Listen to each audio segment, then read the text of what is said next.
But back in 2002, Bob was the lead investigator on the smoking dragon sting. He says that when the FBI told him the initial objective, it didn't seem quite as juicy as his previous assignments. And it was kind of like, man, why is the FBI working counterfeit cigarettes? But I didn't care if it meant I could get out of the office and be working undercover. So he takes on the assignment of tracking the criminal syndicate that is smuggling knockoff cigarettes into the U.S. And at this point, all he knows is that they're a Chinese gang, so he comes up with a cover story. I was an older white man. I had a warehouse in the Los Angeles area. I could store their contraband, whatever it was, in my warehouse, and I could help them move it cross-country. Over time, he infiltrates the groups bringing in the counterfeit goods. And for all his initial skepticism, the assignment turned out to be, well, a matter of life and death. There's always an element of danger when you're working undercover, but particularly when you're working with organized crime groups, that if they would discover that you're with law enforcement, I had no doubt that they would have killed me had they found out. I was always extremely careful. I mean, I went home most nights, not every night, but most nights I went home, and I was just cautious about how I got home, the route that I took, switching cars, that kind of thing. Soon, the case expanded beyond counterfeit cigarettes. Bob Hamer got into stolen cars, clothing, weapons, and fake pharmaceuticals, including the Viagra. And the drugs didn't stop there. As Bob earned the criminals' trust, they let him in on bigger and bigger schemes. Then one day, they hit him with a jaw-dropping proposal, something which exposed that the criminal syndicate he was working with was closely linked to the Pyongyang regime. The gang wanted Bob to set up a crystal meth laboratory in North Korea. The idea was to produce 600 kilos of the drug. He was told the Chinese middlemen would keep 1/3, Bob another, and North Korea the final third. And North Korea would ensure the successful production and the successful exportation of the crystal meth out of the country. And then we had to turn over the manufacturing plant to North Korea. It was going to be a laundry detergent factory. And I have to admit, I mean, it wasn't until my case agent talked to a Drug Enforcement Administration official who said, yes, the same equipment that can make crystal meth could make laundry detergent. So, I mean, I didn't know that. So Bob was all for it. But the U.S. government can't exactly get involved in making crystal meth. So although he wanted to go to North Korea, he had to pass up that offer. And it was an amazing offer. If Bob's sources were right, North Korea had gone from counterfeiting cigarettes and pharmaceuticals to manufacturing and dealing in illegal drugs on an industrial scale. It made me wonder how many other manufacturing plants in North Korea had dual purpose, and their first purpose was some kind of contraband, and the second purpose was a legitimate function. It didn't stop there. Not at all. North Korea, the US authorities alleged, was counterfeiting something even more worrying for their government, and Bob Hamer was once again at the very heart of it. That's next week on The Lazarus Heist.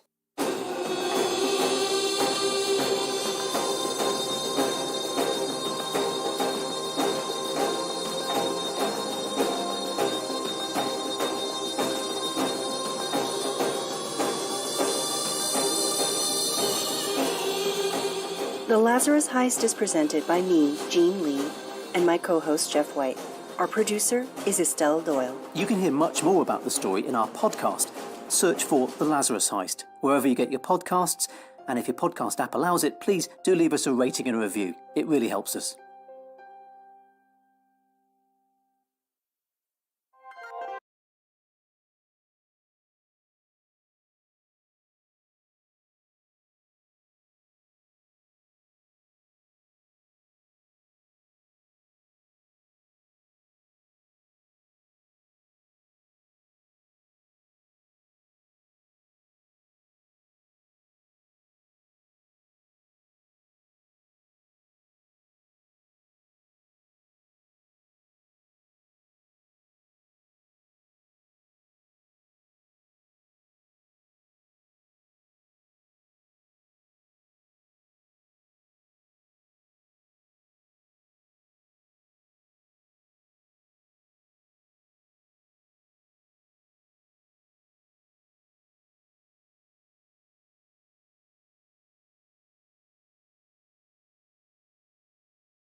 René de Paula, speaking from São Paulo, Brazil. And You.me blew my mind. I should say, it blew my heart. But I think I understand why You.me connected with me so well. My uncertainties, my sorrows, my loneliness, my isolation. So I thank you so much for connecting me with my own emotions. Thank you so much. Okay, opening video chat. Nothing's happening. Emily, did you move the router again? No, sorry, I was watching TV in the bar. Put it back, I've got work! Ugh, 4 flatmates in London. This is Joe Hancock from Bozeman, Montana. You.me was amazing, with the music and lyrics well composed and perfectly performed. The writers beautifully condensed a year of COVID-19 into a 53-minute narrative that illustrates how the pandemic simultaneously ripped us apart and pulled us together. Well, I think I'd call that the radio version of a standing ovation. And joining me is the BBC World Service's commissioning editor and creator of the musical, Simon Pitts. Hello, Simon. Hi, Roger. Tell me, how did the idea come about? You know, a lot of things came into one for this. I think for some people, the idea of a musical might be very counterintuitive, but I thought that a musical at its best can contain a lot of emotion, and it has a sort of cathartic quality too. And when you hear those generous comments from René about giving voice to his emotion. I think he said something about connecting himself with how he felt. I think that's really what a musical can do at its best. The music carries such a sort of huge emotional power that it gives us a bit of space to see ourselves. Now, the writer, Theo Jamieson, he had to turn the script around in 7 weeks, which is a really short time. Why such time pressure? I think the reason why Theo had to work so fast is because we really wanted to make this while the pandemic was still in our consciousnesses, not after it. And so to have something in culture, to have something in art that would allow audiences a space for reflection felt like a valuable thing to do now. OK, well, let's hear some more comments from listeners, and this time about the musical score. Hello, I'm Dermot Ryan from Dublin, Ireland. I was greatly impressed by the accomplishment of creating a piece of lavishly scored musical theatre under COVID restrictions by assembling and mixing hundreds of home-recorded tracks by dozens of musicians. What do you do when everything stops? You arrive in London. Did the musicians have to play against a click track or a piano reduction of the score?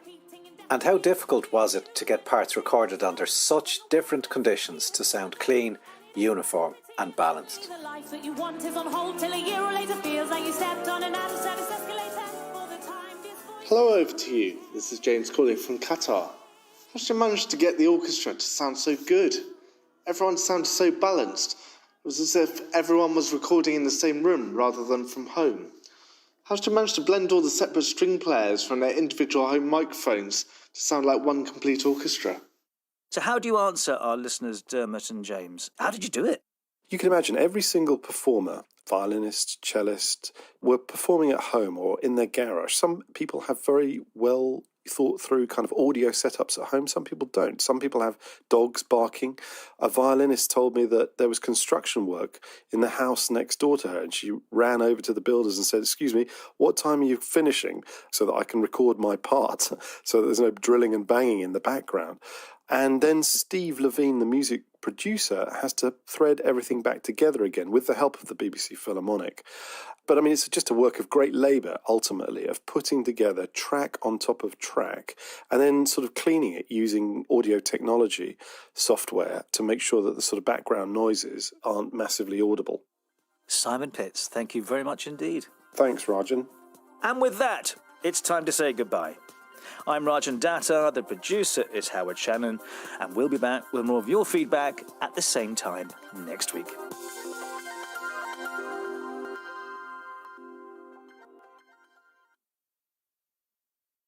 This is the BBC World Service, remembering hands across America.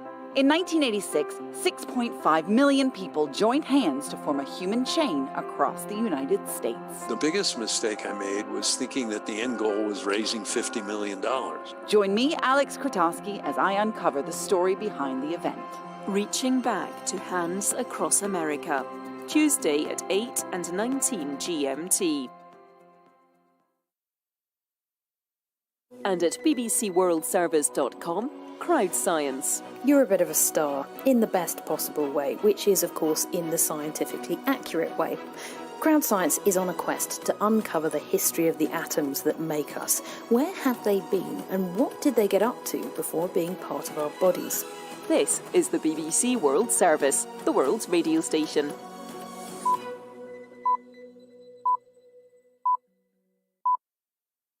Coming up on Sports Hour on the BBC World Service with me, Caroline Barker. It's 2050. Football grounds are flooded. The Winter Olympics is a no-go with no snow, and the Ashes has been abandoned due to extreme heat. Is that our sporting future? Join us as the BBC imagines a world 30 years from now and how climate change could change our landscape. These are not countries that have necessarily the resources to send their athletes to train abroad. And so we may just lose some of that competitiveness in the sport, and marathon would not be the same. Also on the show, we're at the top of the game. Feels so great to be known as, one of the world's best, or the world's best pretty much. Off the football pitch and joining us on Sports Hour, it's Poweroo Abdullah Karim, plus we've live golf and Mozambique's first Olympic gold medalist, when Sports Hour starts in 5 minutes. BBC News. Hello, I'm Tom Watts. Palestinians in Gaza are continuing to clear the streets of rubble as UN officials warn that an already dire humanitarian situation has worsened after 11 days of conflict with Israel. Thousands of displaced Palestinians are returning home as the ceasefire holds for a second day. Laura Trevelyan is in Jerusalem. At least 250 people are believed to have died, the majority of them Palestinians. Now the focus is turning to the diplomacy that will be needed to uphold this ceasefire and also to reconstruction. Aid has begun going into the Gaza Strip and a key crossing